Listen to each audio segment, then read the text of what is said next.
We are going to compare Jacob's and Joseph's end of life. There's good news and bad news, and that is that we're going to sort of whiz through a bunch of texts that we would want to stop and just delve into, but we're trying to kind of look at a bigger picture here. So we'll delve a little bit, but otherwise we will do this bigger look at a comparison. So I like to start study with blessing. So la'asok b'divrei Torah, Baruch atah Adonai Eloheinu melech ha'olam, asher kidshanu b'mitzvotav v'tzivanu la'asok b'divrei Torah. So let us engage with Torah.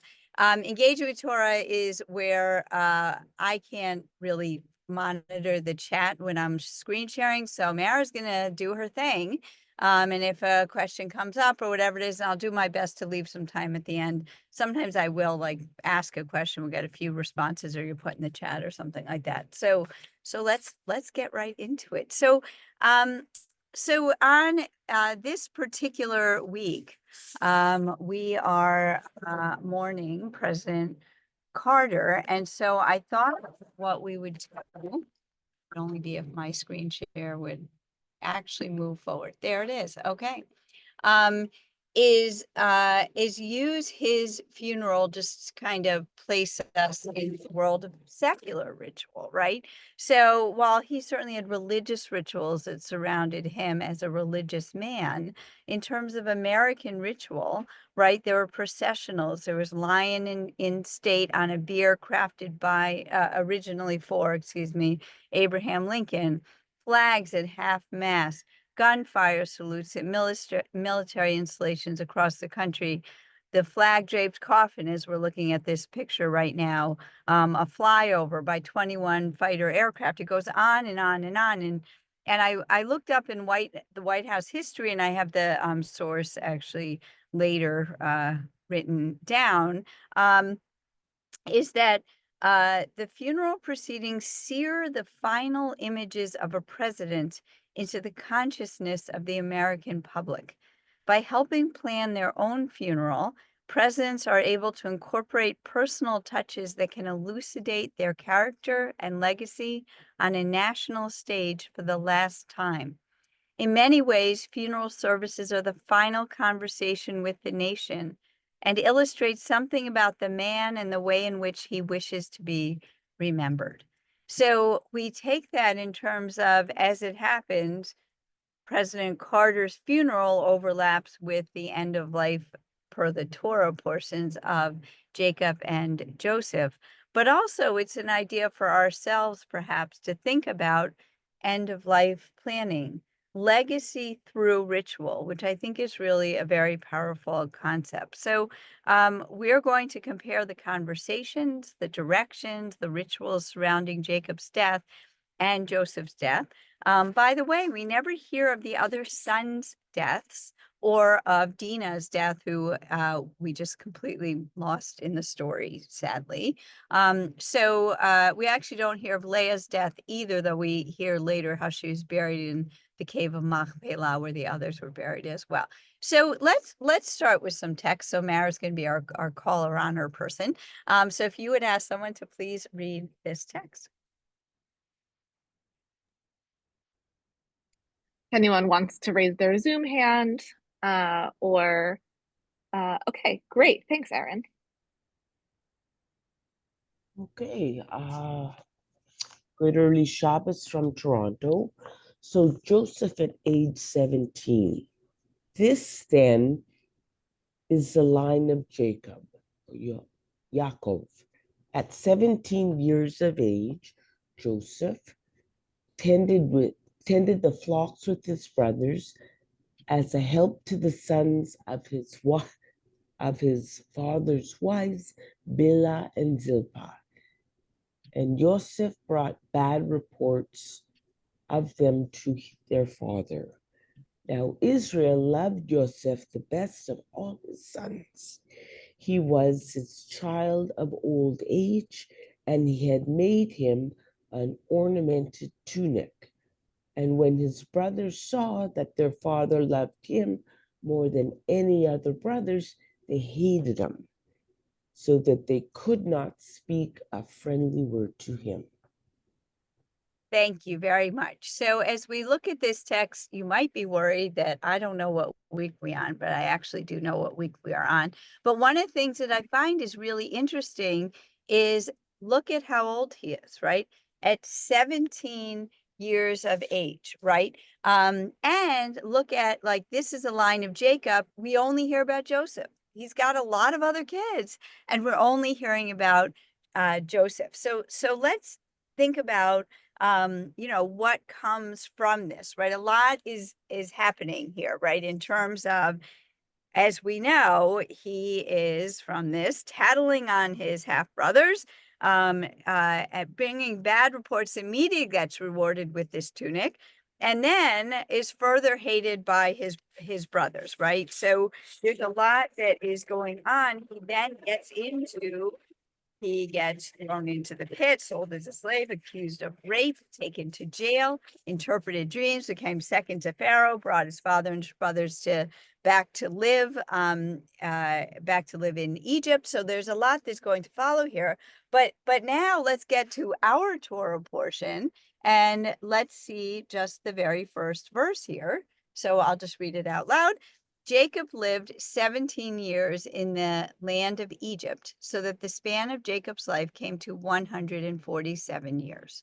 So I think it's interesting, right? We had Joseph at age 17, and we have Jacob at for 17 more years in the land of Egypt. So I'm going to give you a couple of thinking moments here.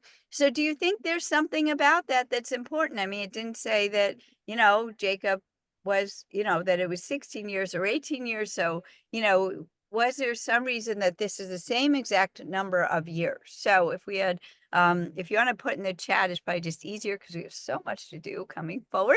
Does anybody have anything they want to say about why were these the same exact number of years?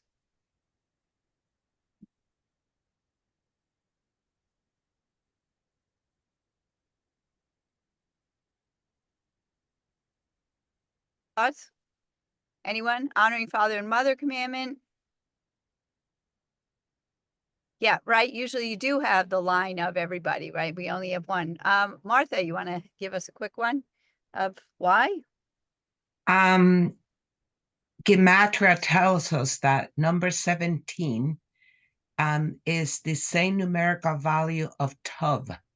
So what indicates to us is that Jacob had 17 good years with Joseph, and then 17 years of joy of Tav in Egypt.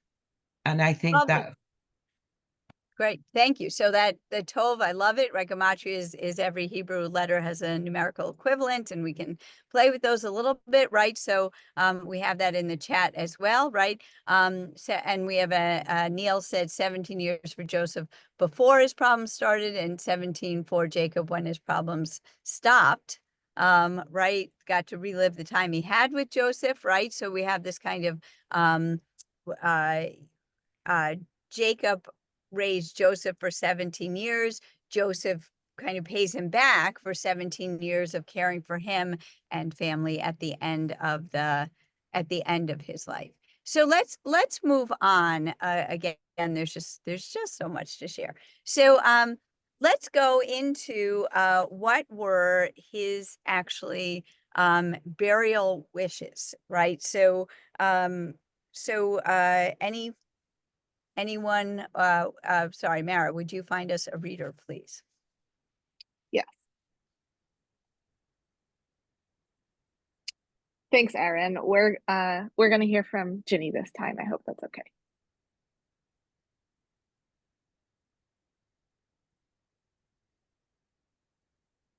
And when the time approached for Israel to die, he summoned his son Joseph and said to him, "Do me this favor.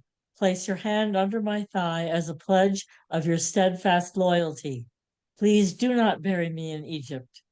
When I lie down with my ancestors, take me up from Egypt and bury me in their burial place." He replied, "I will do as you have spoken." And he said to me, "Swear to me." And he swore to him. Then Israel bowed at the head of the bed. Thank you very much. So when we look at this, there are a bunch of things to look at, and again, a little frustrating because we're not going to dig in too deep. Though again, you can use the chat. Mara will bring out things for me, and you all can look at them too. But it's interesting, right? He summons Joseph.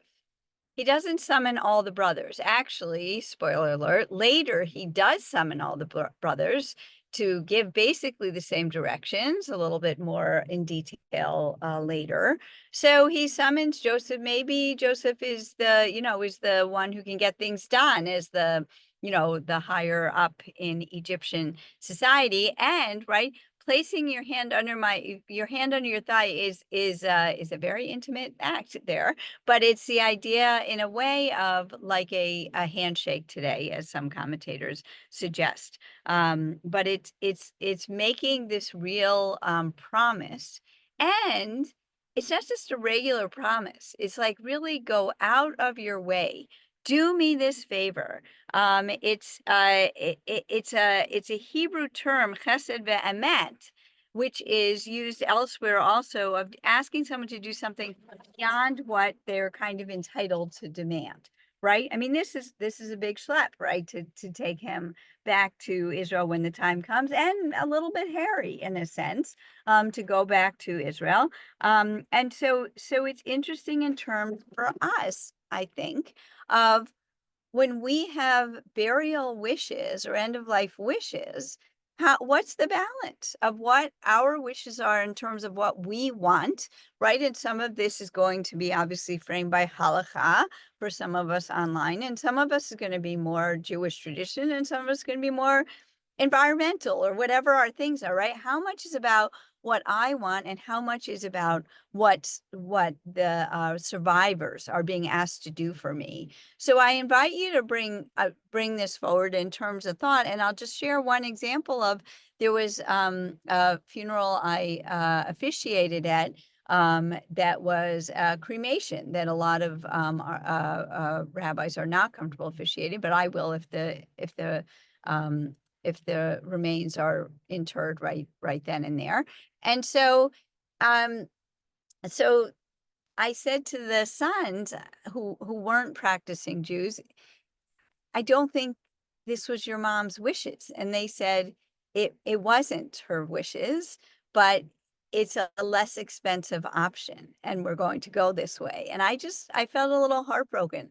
I understand there are real issues with payment, and the other side is that, right, there are funds to help and other things, but they directly went against her wishes, and I just found it a little bit hard. But there's a balance of what we ask. I also know that people have said, don't sit shiva for me, I don't want to put you out. And I know people, the survivors, who desperately wanted to sit shiva. They wanted to be able to pause their life. They wanted to be able to just sit and remember and be surrounded by people and too much chocolate cake and all of those things. But it doesn't, it didn't, they didn't do it. They didn't do it because their parents specifically said, don't go out of your way, except that's what actually they would want. So I invite you to kind of think about this. Also, the idea, going back to text, of swear to me. I mean, he asked him, do me this favor, right? Okay, swear to me. And he swore to him. Why does he have to swear to him? And one commentary is that's a way that the Egyptians, Pharaoh in particular, are really going to give it. If you just say, yeah, you know what, I said to my dad, yeah, I'll do it, is different than I took a sacred oath. And we see this later coming back. So let's move on. Mary, I'm counting on you to interrupt me if we're going to pause here. Okay, so again, one line, so I'll just read it if you don't mind my voice too much. So sometime afterward, Joseph was told, your father is ill. So he took with him his two sons, Manasseh and Ephraim. And I single out this verse also in terms of the idea of dying is not a straight path. There are ups and downs here. We already know that Jacob, all those J's, that Jacob knew that it was his end of life. He had already summoned Joseph to give directions, but now he gets ill. So I bring this forward just as kind of a side commentary, and I had gotten to lead a Misha Berach moment for MJL. So this idea that it's not a straight path, right? And so often I get the question if someone's terminal, be that soon-ish expected or a long time away, can their name be on the Misha Berach list? And absolutely, right? Because there are, as we know, different phases, and sometimes even medically, right? In today's terms, I say, look, if someone needs a port in, we want them to heal from that procedure, let alone if really end of life, right? Maybe they're not even conscious that Misha Berach is Rufuat HaNefesh Rufuat HaGuf, right? So healing of body and healing of soul. So we recognize, right, that there are a lot of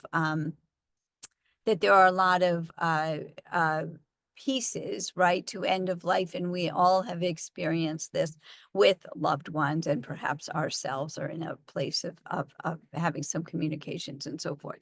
So he calls through Joseph and his two sons to come forward. This is where we get stuck with a lot of text, but we're just going to read right through for this whole thing just to hear the story of what happened. Yes, we want to dig in, and no, we're not really going to, though. Again, you can write things in the chat. Okay, Mara, we got about 22 verses. And I would love to call on someone, but I think to go faster, I might just read it. Okay. Sometime afterward, Joseph was told, "Your father is ill." So he took with him his two sons, Manasseh and Ephraim. When Jacob was told, "Your son Joseph has come to see you," Israel summoned his strength and sat up in bed. And Jacob said to Joseph, "El Shaddai, who appeared to me at Luz in the land of Canaan, blessed me and said to me, 'I will make you fertile and numerous, making of you a community of peoples, and I will assign this land to your offspring to come for an everlasting possession.' Now, your two sons, who were born to you in the land of Egypt before I came to you in Egypt, shall be mine. Ephraim and Manasseh shall be mine, no less than Reuben and Simeon. But progeny born to you after them shall be yours. They shall be recorded instead of their brothers in their inheritance. I do this because when I was returning from Padan, Rachel died, to my sorrow, while I was journeying in the land of Canaan, when still some distance short of Ephrat. And I buried her there on the road to Ephrat, now Bethlehem." Okay. So now he turns to his Joseph, his grandsons, right? Jacob's grandsons, and Mara, I'll give you a break too, because I'll do some reading. Noticing Joseph's sons, Israel asked, "Who are these?" And Joseph said to his father, "They are my sons, whom God has given me here. Bring them up to me," he said, "that I may bless them."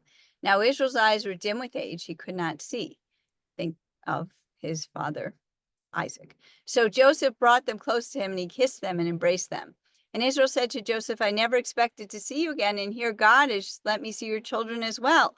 Joseph then removed them from his knees and bowed low with his face to the ground. Joseph took the two of them, Ephraim with his right hand to Israel's left, and Manasseh with his left hand to Israel's right, and brought them close to him. But Israel stretched out his right hand and laid it on Ephraim's head, though he was the younger, and his left hand on Manasseh's head, thus crossing his hands, although Manasseh was the firstborn. This should sound somewhat like Jacob and Esau and the whole thing. And he blessed, sorry, did I just miss something there? Wait a minute. Oh, here we go. And he blessed Joseph, and we're going to skip that for now. When Joseph saw him down here, that his father was placing his right hand on Ephraim's head, he thought it wrong. So he took hold of his father's hand to move it from Ephraim's head to Manasseh. "Not so, father," excuse me, Joseph said to his father, "the other one is the firstborn. Place your right hand on his head." But his father objected, saying, "I know, my son, I know. He too shall become a people, and he too shall be great. Yet his younger brother shall be greater than he, and his offspring shall be plentiful enough for the nations." And so he blessed them, right? So we don't have to read this, or you can read it while I'm talking, but sorry, reaching for the cough drop. But But this is a blessing we say on Shabbat for our sons, right? May God make you like Ephraim and Manasseh. And a lot of us are maybe like, wait, who? Right? Because we don't really hear about them. We don't hear about who they become. We don't hear anything of them. Marcia Falk has this great blessing that, we should bless our children, basically saying, may you become the best you. Okay. So then again, we have, Israel, that's Jacob, saying to Joseph and assigning him one more portion than to your brothers. So again, Joseph gets more. So here we have the crossing of the hands. The younger supplants the older, which is what Jacob had done regarding Esau. And Jacob followed up, by not only giving Joseph the multicolored coat a really long time ago, but also of giving him one more portion. So we have this whole idea in terms of Jacob's Jacob. Now we could certainly say that God commanded all of this to happen, and I understand that. And we see the threads that come through here in terms of end of life. We are who we are, maybe even a little bit more than we were. So all of this is happening, right? Joseph is bringing his kids forward to grandpa, and we have a whole big blessing of them. And then he says to bring forward the brothers. So when he has, and I didn't put that text in, but when he has to bring forward the brother, he brings forward all of the brothers, and Joseph shares words with them. Excuse me, I did that again. Jacob shares words with them. We don't call them a blessing, right? We might call them a truth, right? He says things that are true about each of them. Some are really, let's call it harsh, and some are not so much. So I chose to go with Judah, since we're all from Judah, as what is the blessing that Judah gets, which is a little bit of a longer blessing. And I said blessing, little bit longer words. But so far then, Joseph has brought forward his grandchildren and is now bringing forward his sons in order to speak words to them. In one case, blessings, in one case, kind of truths of, hey, this is what's coming your way. So if we look at this, right, and we'll just look at some of it, but you, O Judah, your brothers shall praise, your hand shall be on the nape of your foes, your father's son shall bow low to you. Judah is a lion's whelp, and right, and we think about the sign of Judah, right, in terms of a lion. On prey, my son, have you grown? He crouches, lies down like a lion, like a lioness. Who dare rouse him? The scepter shall not depart from Judah, nor the ruler's staff from between his feet, so that tribute shall come to him and the homage of people shall be his. And it goes on. So we have this for every single one of the brothers, who of course are those who are becoming the tribe. And then we continue on in terms of what happens next. So I'm going to do a quick pause. If Mara, we should bring forward something in particular, or should I just keep going? I think let's keep going. All right. So again, lots of text here, but this will get you to go back and read this Torah portion in its entirety. So that's good. Okay. We get instructions again. Now, remember what our instructions had been, where Jacob had Joseph, please do this, go out of your way to do this stuff. And I'm going to make you swear, not make you, I'm going to ask you to swear on oath with your hand under my thigh, an awkward position for father and child, to make this happen, right? So now we have the 12 of them. Jacob had just finished saying the words to each of the tribes, the sons who become tribes, and now we have going into the directions again.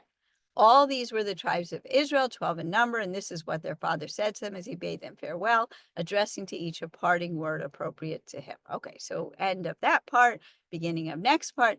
Then he instructed them, saying to them, I'm about to be gathered to my kin. Bury me with my ancestors in the cave which is in the field of Ephron the Hittite, the cave which is in the field of Machpelah, facing Mamre, in the land of Canaan. the field that Abraham bought from Ephron the Hittite for a burial site. There Abraham and his wife Sarah were buried. There Isaac and his wife Rebekah were buried. And there I buried Leah, the field and the cave in it bought from the Hittites. So I do want to pause for a second. If I'm good enough to go backwards, I'll go backwards here. Close your eyes if you're going to get nauseous with all of this. But the directions here, right, was when I lie down with my ancestors, take me up from Egypt and bury me in their burial place, right? We don't have a lot of directions about that whole thing, right? So sorry, I'm just going back to where we were. Here we have more. Why do the brothers get more description than did Joseph? So if you could put in the chat, that'd be great. And Mara, I'm hoping you're saving the chat so later I get to enjoy being with all of you, at least that way. Any thoughts about this, right? So everyone understands. Let's, again, there's Torah Lishma, but sometimes I go into the more practical. We understand when survivors have different thoughts about what should happen in terms of burial for a loved one. And when that's not resolved, it's really hard because there's a limited amount of time and there's a lot of emotion and so forth, right? So that's good that they're on the same page, right? Being fair, right, is interesting. Maybe he thought that Joseph knew the place, but the brothers didn't.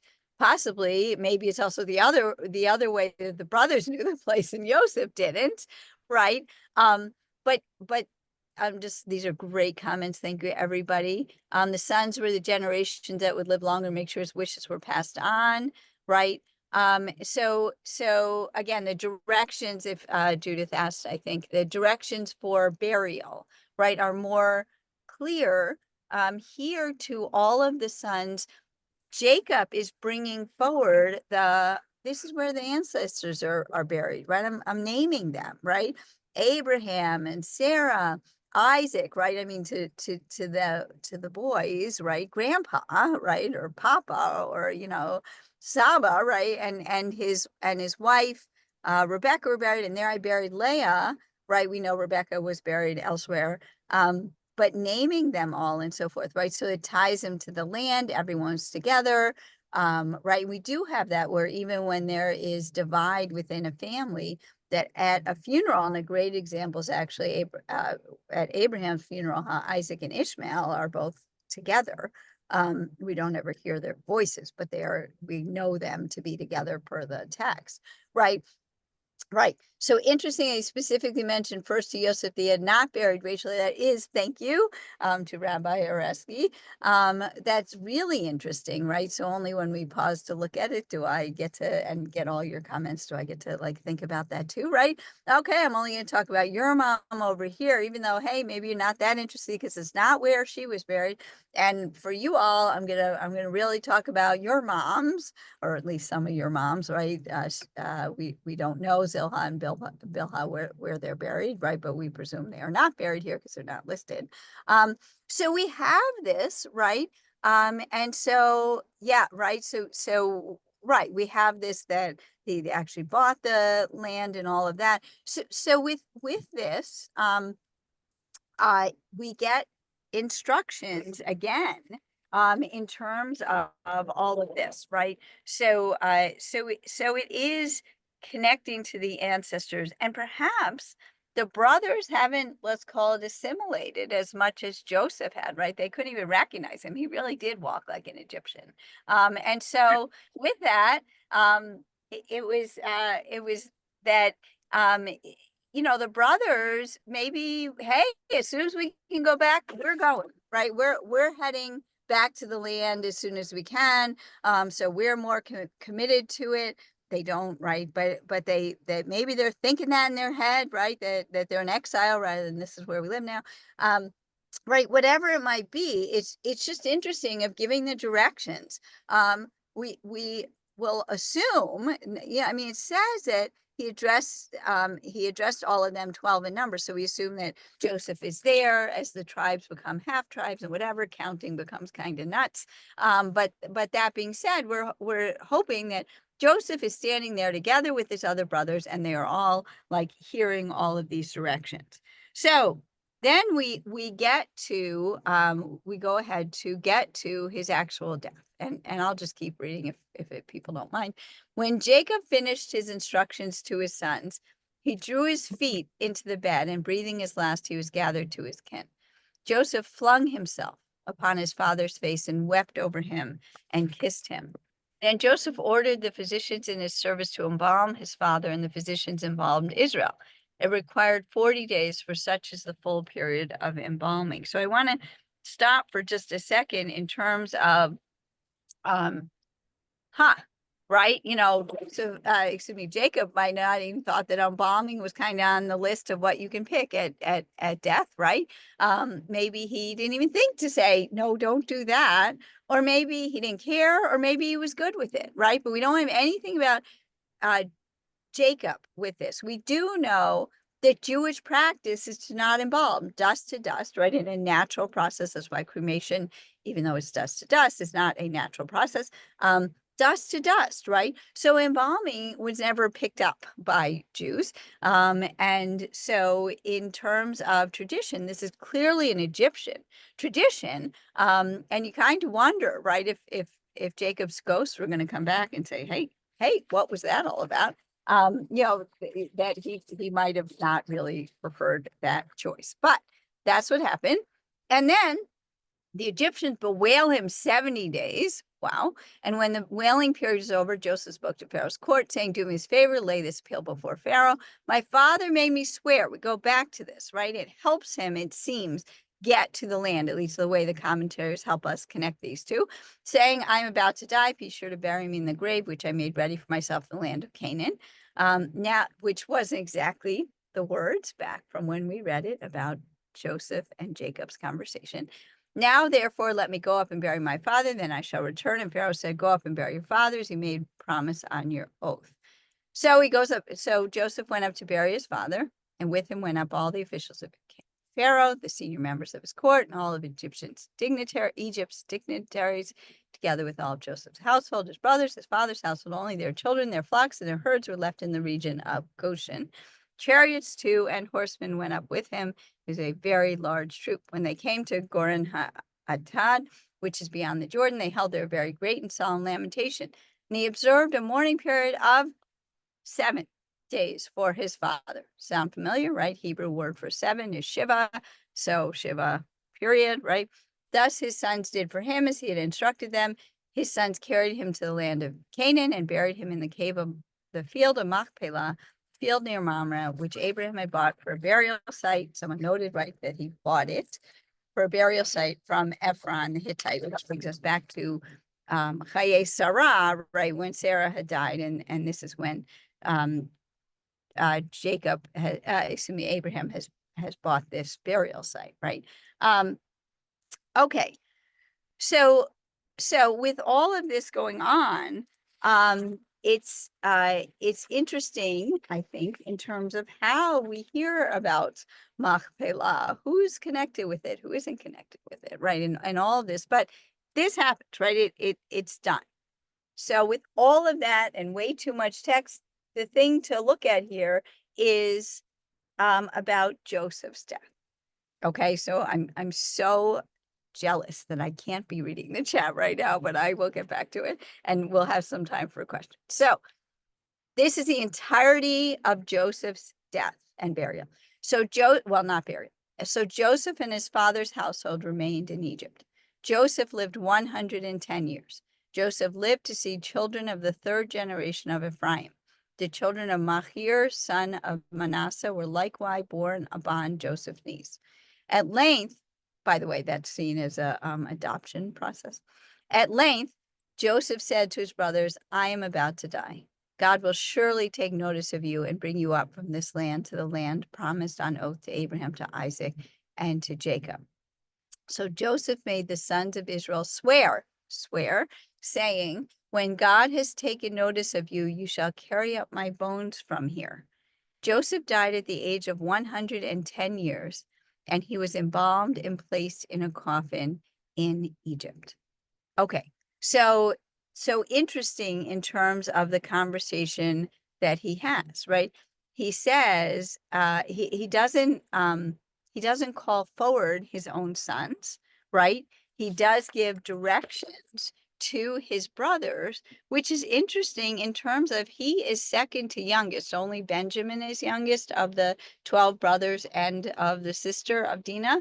And he seems to have outlived, excuse me, not, he seems to have died first of all of them. I never really thought about that before.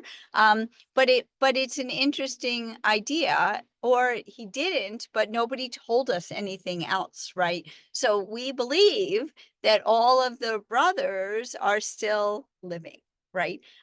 So they are now taking directions, right? It's also interesting in terms of like were there rituals done here, right? Embalming, but hey, did anyone mourn Joseph? Did his brothers mourn Joseph? Did Pharaoh and all the Egyptians? I mean, there was even a part, I skipped it, where when they got to the other side of the Jordan, like they're almost there in Israel, the locals are mourning Jacob back then, right? Everyone's mourning Jacob. Here, he died, he was embalmed, he was placed in a coffin in Egypt, like the end. And so it's such, I think, such a contrast in terms of this.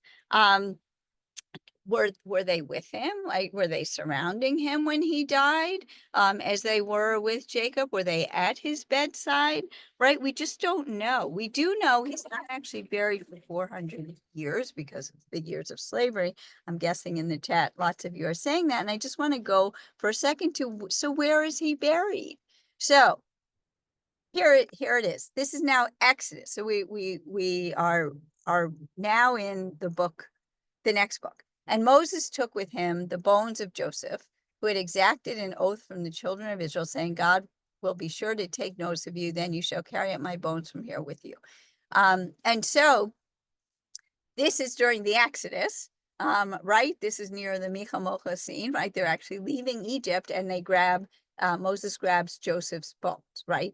And the bones of Joseph, which the Israelites had brought up from Egypt, were buried at Shechem in the piece of ground that Jacob had bought for 100 kesitas from the children of Hamor, Shechem's father, and which had become a heritage of the Josephites.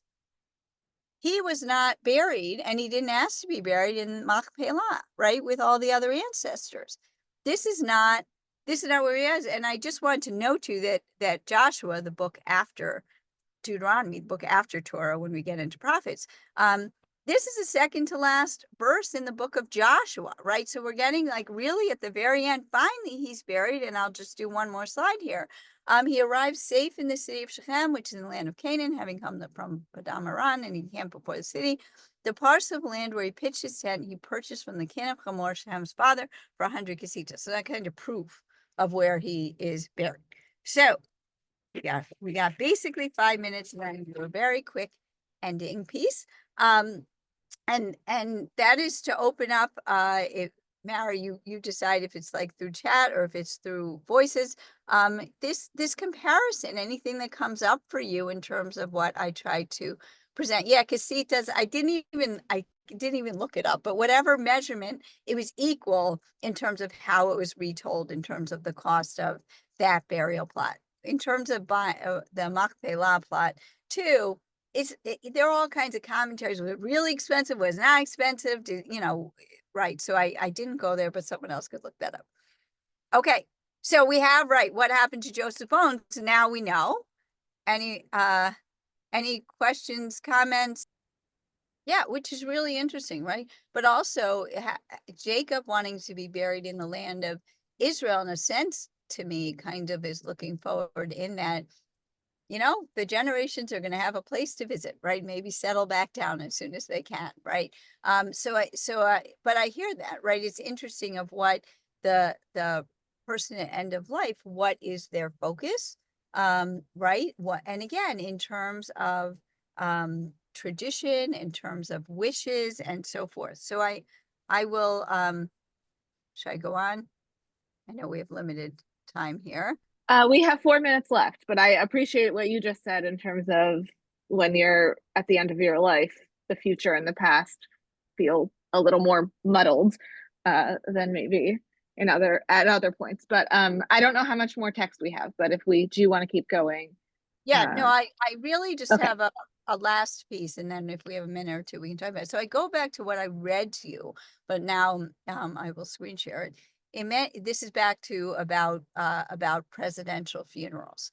In many ways, funeral services are the final conversation with the nation and illustrate something about the man and the way in which he wishes to be remembered. So when we think about this, right, and we think about our own wishes and whether we have actually spoken them aloud, or more importantly, well, as importantly, written them down with someone who would have them readily available, is to live to our values, right? And to be able to be clear so that that is not something that our survivors have to worry about it. Wait, did they want that, or what, where would they be buried? And oh gosh, right, how do we write that gift of pre-planning is what I guess I would say here. But I think it's really powerful in terms of the unique parts that a presidential funeral, that they have a discussion apparently soon after they get into office, that they have that discussion about their funeral, which is kind of unfortunate, but also then they can shape it. Okay, so with that, we are at the end of Genesis, right? So you can see, I found this. It was great that online had this, right? You can see Shemot right there, starting the next book. So we say, Chazak, Chazak, Banit Chazek. And we will loosely translate as, may we go from strength to strength. Right.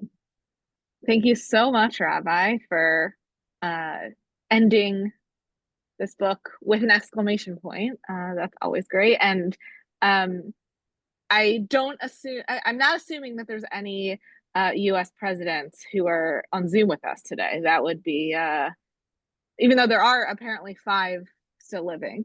I don't know if anyone saw in the chat earlier, I put in a class that we run. It's a free 8-part series that is about funeral planning, and we did not pre-plan this. So I just wanted to make sure that if this is getting your wheels turning, we do have resources on this.